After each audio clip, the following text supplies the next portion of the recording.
What's going on, y'all? I feel like it's been a while since I've done one of these, so I figured I would slap one together. Got another call for a snake relocation, so I am on my way to go pick it up. All right, here's the little fella right here. Nice, healthy looking eastern coral snake. Lucky for me, because these guys are usually really quick to get away and really good at hiding. The gentleman already had him contained in a bucket, so we just had to transfer him over into my bucket, and now we are off to go relocate him. So if you don't know, eastern coral snakes are a very reclusive species.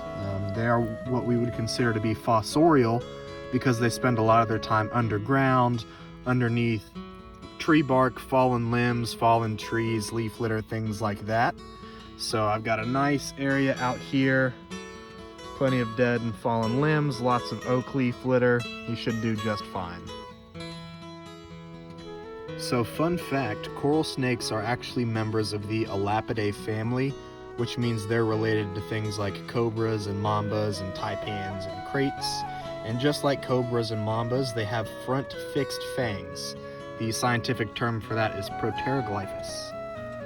A lot of people seem to believe that coral snakes have fangs at the back of their mouth and they need to really chew on you to envenomate.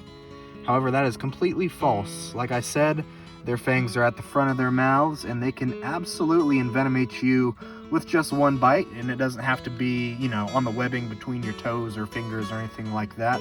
They are fully capable of delivering an envenomation. But these guys are actually really timid and very reclusive.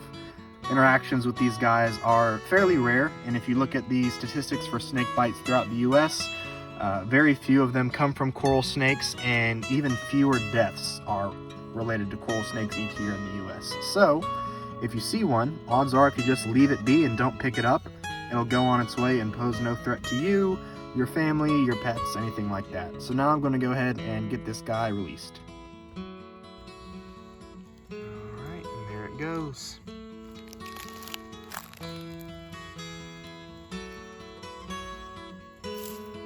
So fast. Quick twitchy movements, as you can see. I'd also really like to point out that a lot of people refer to a rhyme to identify coral snakes. It's usually something like red on yellow, kill a fellow, red on black, friend of Jack, something along those lines.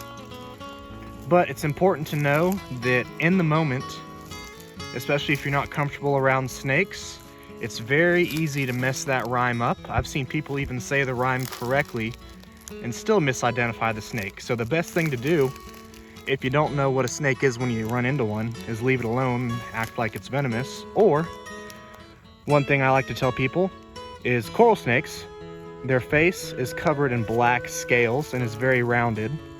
Our scarlet snakes and our scarlet king snakes actually do not have that deep black scalation covering their face, and their faces are more pointy, shovel-shaped. But there he goes.